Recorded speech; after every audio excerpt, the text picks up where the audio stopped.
আসসালামু আলাইকুম। আজ 14ই ডিসেম্বর, শহীদ বুদ্ধিজীবী দিবস। 1971 সালে এই দিনে পাকিস্তান হানাদার বাহিনী যখন দেখল যে তাদের আর সময় নাই, তখন তারা রাজাকার আল-বদর তাদের সহযোগিতায় সারা বাংলাদেশে নারকীয় তাণ্ডব চালায় এবং আমাদের দেশের শিক্ষিত মানুষদেরকে, বুদ্ধিজীবী মানুষদেরকে হত্যা করা হয়। আজ সেই দিন। আজকে এই দিনটি নিয়ে বিশেষ কিছু বলার ছিল না, কারণ প্রতি বছর এই দিনটি পালিত হয়।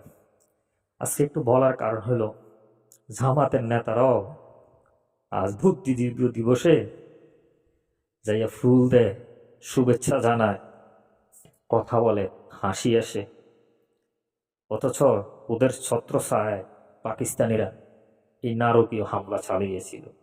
আজ সাদিক কায়েম একটা কথা বলেছিলেন, মুক্তিযুদ্ধ আমাদের অহংকার, মুক্তিযুদ্ধের শহীদদের প্রতি অনেক শ্রদ্ধা, কিন্তু তাদের কার্যকলাপে এখনো বোঝা যাইতেছে তাদের রক্ত থেকে পাকিস্তানের দূষিত রক্ত এখনো বয়ে বেড়াচ্ছে। এই ধরনের পাকিস্তানি দূষিত রক্ত থেকে আমাদের দেশকে আল্লাহ হেফাজত করুক, কারণ ওরা আকার ইঙ্গিতে এখনো বাংলাদেশের স্বাধীনতা মেনে নিতে পারে না, পারবেও না কোনোদিন।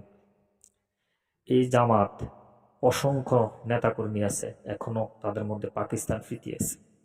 তাদের কিছু সাংবাদিক আছে, কিছুদিন আগে সাংবাদিক ইলিয়াস বলেছিল, ই স্যাটের ই বালের স্বাধীন বিজয় দিবস। কত বড় নিমক হারাম এগুলা, যে স্বাধীনতার কারণে এই দেশের সবকিছু ওরা ভোগ করতে আছে, এখন এই দেশের স্বাধীনতা ওরা মানতে পারে না। ধন্যবাদ সবাইকে।